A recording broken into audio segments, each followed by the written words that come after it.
Bonjour et bienvenue sur Mobility TV pour une émission consacrée aujourd'hui aux enfants de l'auto, une association qui nous tient à cœur évidemment ici. Association, je le rappelle, caritative fondée en 2018 par des professionnels du monde de l'automobile. J'en profite d'abord pour saluer Guy Jourdan, le président qui d'habitude est avec nous. Ce sera le cas prochainement, on le salue, président des enfants de l'auto. En studio, nous allons accueillir le docteur Céline Gréco. Bonjour à vous, merci d'être là, chef de service à l'hôpital Necker Enfants Malades à Paris. En face de vous, Céline Aluni, bonjour. Vous êtes directrice commerciale du groupe Albax, vous êtes également marraine des Dames de l'Enval à Nice, on va en parler, et puis vous êtes aussi une toute nouvelle membre des enfants de l'auto. Bienvenue à vous. Et à distance, le docteur Michel Battista. On prend la direction de Nice. Bonjour, merci d'être avec nous, psychiatre de l'enfant à l'hôpital universitaire pédiatrique de L'Enval. On va évoquer avec vous le permis à l'hôpital, tout ce qui se met en place entre Necker, L'Enval. On va revenir sur ces expériences et tout ce que cela entraîne. Peut-être avec vous d'abord, Céline Gréco, une historique de l'association. Vous étiez venu sur Mobility TV il y a 3 ans, au moment du lancement. Qu'est-ce qui a changé depuis 3 ans plus tard? Le projet a pris beaucoup d'ampleur. On a pu permettre à beaucoup plus d'enfants de passer le permis de conduire, le code puis le permis de conduire. Et puis surtout, voilà, ça s'est étendu. Il y a beaucoup plus d'hôpitaux maintenant en France qui peuvent bénéficier de l'aide des enfants de l'auto pour passer le permis de conduire. Et c'est vraiment chouette. Et avec une belle reconnaissance, on peut en parler quand même très vite, en fin d'année 2020. Le prix Galien, c'était quelque chose de forcément, alors pas forcément attendu, mais en tout cas accueilli très positivement. C'était super d'avoir le prix Galien pour l'accompagnement du patient. C'était une vraie reconnaissance à la fois pour les enfants de l'auto, à la fois pour autoécole.net, pour ce qu'on fait, et finalement, ça nous a donné envie d'en faire encore plus, quoi. C'était vraiment un support, un soutien important. Oui, effectivement, c'est une très jolie reconnaissance, donc on en avait parlé déjà, on est content de le signaler à nouveau, évidemment.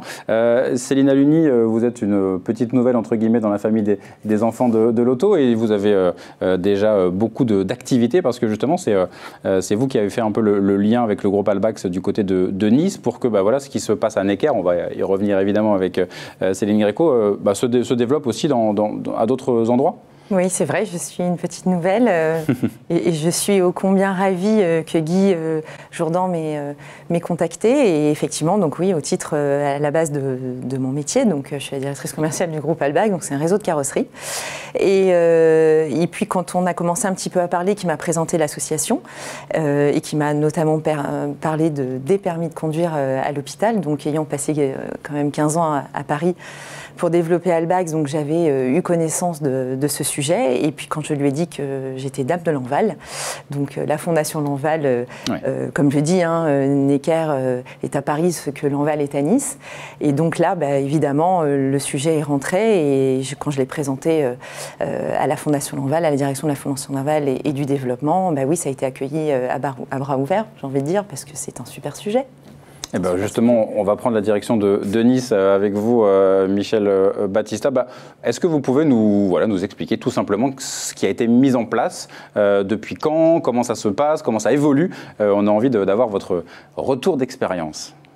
Alors, peut-être je vais commencer par ma fonction, qui est médecin pédopsychiatre, effectivement, à L'Enval, mais dans une unité particulière du professeur Askenazi, qui s'occupe des enfants qui ont vécu un psychotraumatisme et qui a vu le jour au décours des attentats du 14 juillet 2016 à Nice. Donc, on a eu un démarrage dans des conditions dramatiques, et presque 5 ans après, ce qui est intéressant, c'est de se dire que la vie continue. Donc, plein de petits-enfants ont eu des misères chez nous à L'Enval. Et quand on a parlé permis de conduire, je me suis dit, mais c'est une idée extraordinaire dans le parcours de vie de nos jeunes qui ont été impactés, pour certains qui ont encore des manifestations phobiques, prendre les transports en commun, etc., etc. Et les inscrire pour devenir des adultes, malgré leurs difficultés qui parfois les impactent, en leur permettant d'être autonomes avec un permis de conduire et potentiellement une autonomie de se déplacer, d'entrer dans la vie d'adulte de façon un peu initiatique.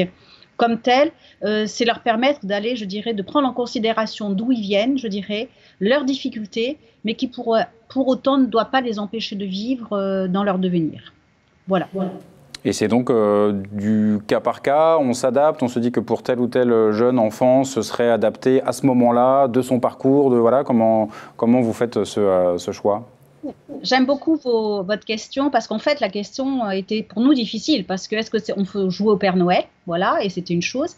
Et moi je pensais que ce qui était intéressant c'est que ça ait un sens thérapeutique dans tout le travail qui est fait à l'Enval autour de l'enfant, que ce soit un petit peu comme un soin de plus qui soit proposé. Pourquoi un soin de plus? Je vous donne un exemple de ce matin. Ce matin, consultation d'une jeune fille que j'avais pressentie puisque j'en avais parlé avec Madame Alouni hier soir. Et cette jeune fille, je lui dis, écoute, j'ai une petite surprise pour toi, mais comment tu vas?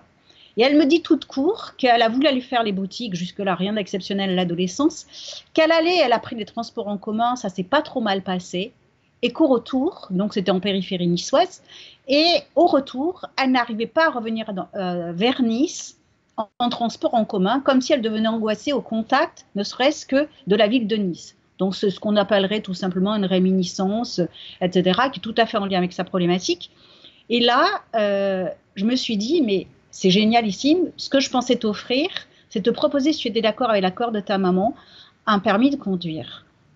Et là, elle me dit, mais un vrai permis de conduire? Alors, j'ai trouvé ça assez extraordinaire. Je dis, non, il faut d'abord que tu le passes et le réussir, parce que voilà, c'est pas ça. Et sa maman qui dit, elle, mais moi, je ne l'ai jamais passé. Donc, c'est dans une famille, une enfant qui va devenir celle qui permet une progression individuelle pour elle dans son soin, mais aussi pour toute une famille. Oui, c'est ça. Ça a du sens. Oui. Voilà. Oui. Céline Gréco, c'est ça, c'est vraiment ce que vous avez pu expérimenter aussi, vous, voilà, depuis quelques mois maintenant? Oui, c'est vrai que nous, sur Necker, on propose ce permis de conduire aux enfants qui sont en vraie perte d'estime d'eux-mêmes, c'est-à-dire dont la maladie chronique, parfois délabrante, les a retirés de l'école, souvent, parce que beaucoup trop de temps passé à l'hôpital, et avec ce manque tel d'estime que finalement, le permis de conduire n'est pas pour eux, quoi. C'est un diplôme et c'est quelque chose qu'ils ne pourraient pas avoir. Et donc, on voit aussi ces enfants s'épanouir en se disant, ah bah, moi aussi je peux passer le permis de conduire, et ça leur, effectivement pareil, ça leur ouvre les portes de l'autonomie en fait. Bah, si j'ai le permis de conduire, ça veut dire que je peux peut-être aller faire la formation dont je rêvais, et finalement bah, avec le moniteur d'auto-école, ça s'est pas si mal passé que ça. Je me suis retrouvée confrontée un petit peu à la vie d'adulte et ça a été quoi. Donc c'est vrai que c'est ce que je dis souvent, ils sont dans un cercle un peu vicieux des hospitalisations, de la maladie, de l'échec scolaire, et le permis de conduire, ça permet de transformer ça en un cercle vertueux de j'arrive à passer mon permis de conduire, j'arrive à avoir le code déjà, j'arrive à m'adapter à un moniteur que je connais pas, j'arrive à avoir le permis de conduire, je peux m'inscrire dans des formations. Et c'est vrai qu'on les voit s'épanouir et c'est vraiment chouette. Et j'ai l'exemple d'un jeune qui avait une maladie génétique dermatologique terrible, et il était en fauteuil roulant, et on a réussi à le mettre en rémission, et donc la première chose qu'il a fait avec cette rémission, c'est de marcher, puis de passer le permis de conduire, et aujourd'hui d'être dans un BTS, et c'est chouette, franchement c'est chouette. Oui, c'est des exemples super. Michel Battista, pour revenir sur l'exemple que vous veniez d'évoquer avec cette jeune fille, alors pour elle, ça va se passer comment? Dans combien de temps elle va pouvoir commencer? J'imagine peut-être qu'elle est impatiente, elle vous a dit quand est-ce que je commence? Quand je lui ai dit aujourd'hui que j'allais parler d'elle, et elle m'a dit oui, quand? Voilà. Oui, quand on commence. Donc, voilà, tout de suite, je lui ai répondu. Donc, c'est l'inscription qui est anticipée puisqu'elle en a parlé avec sa maman hier. Alors, c'est très rigolo parce que, j'ai envie de dire, c'est une rencontre à la fois qu'elle imaginait comme un rêve et impossible parce que ce n'est pas un milieu social en plus très favorisé. Mais au-delà de ça, quelque chose qui finalement la soutient, lui donne un squelette d'avenir, je dirais, d'autonomie. Et ça va se faire très très vite. Là maintenant, 17 ans révolus, c'est parti. Mon petit jeune, là, c'était celui qui était en fauteuil roulant. Qu'on voyait là justement, ce que vous veniez d'évoquer. La mise en route du permis de conduire. Et donc voilà, ça permet de... Ouais, super, c'est bien de voir le avant-après extrêmement concret. Céline? Oui, je voulais juste rajouter, parce qu'il est vrai que donc, le comité des Dames de l'Enval, puisque donc, effectivement j'en fais partie, qui est donc une association complètement intégrée au sein de la Fondation.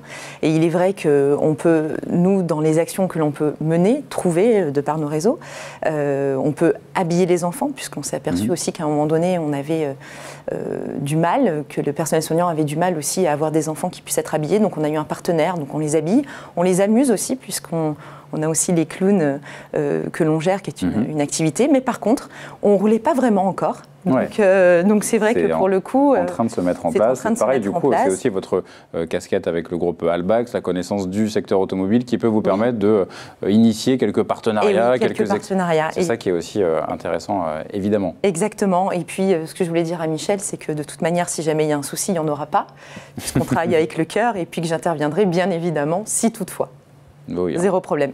Pas de problème. Également à Paris. Pour oui, justement, sur Céline Gréco, voilà, 3 ans, plein de belles expériences. L'idée, c'est pour vous, peut-être, de pouvoir se développer, d'avoir d'autres types, notamment de voitures. Je crois que c'est un message que vous vouliez faire passer. C'est vrai, et c'est vrai que j'espérais que le prix Galien permettrait d'avoir des sponsors pour ça, parce que pour l'instant, en fait, on peut offrir le permis de conduire à des enfants, des jeunes ados adultes, qui ont leurs 2 bras, leurs 2 jambes, qui marchent, qui sont capables d'appuyer sur les pédales, donc qui ont une taille standard, enfin possible.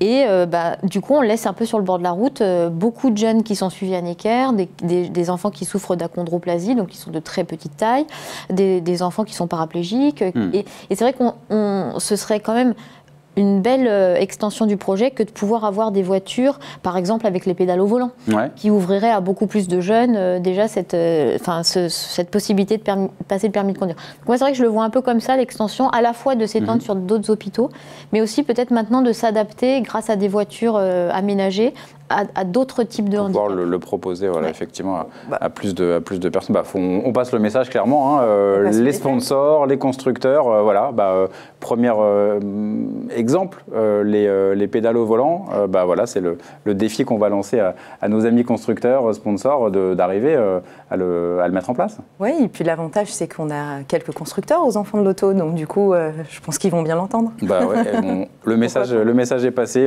ça peut devenir concret. J'espère qu'on va pouvoir en parler dans les autres émissions, dans les mois qui viennent. On va suivre ça de près. Peut-être un dernier mot du côté de Nice. Donc là, il y avait un exemple très concret. Et j'imagine que c'est vraiment, vous continuez comme ça, ce cas par cas, ça peut se développer de manière assez fluide, naturelle maintenant.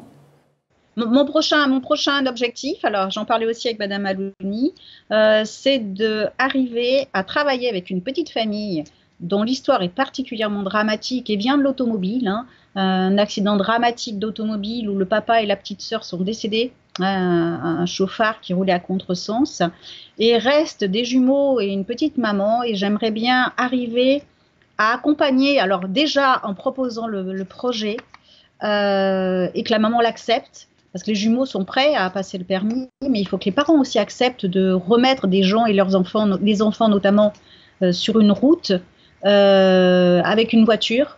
Et donc je vais mettre comme objectif, et les enfants de l'auto et toute l'équipe de chez vous, je suppose, va me soutenir pour que cette maman accepte que ses jumeaux passent le permis de conduire grâce à nous. Que quelque part, nous devenions les tuteurs de ce permis, qui est un challenge aussi familial pour que la voiture redevienne un ami et pas un ennemi. On peut circuler ensemble.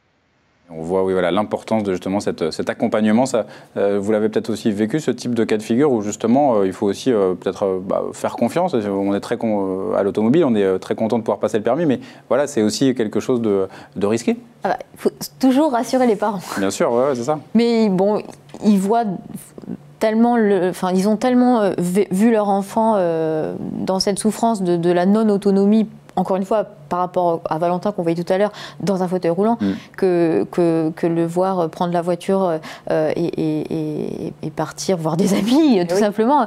C'est une telle victoire que, les convaincre, c'est pas si compliqué. Bon, très bien. Merci à toutes les 3 pour ces ondes positives. Ça fait du bien et c'est toujours le cas avec les enfants de l'auto. Et on est ravis ici à Mobility TV de pouvoir mettre tout cela en valeur. À bientôt. Merci.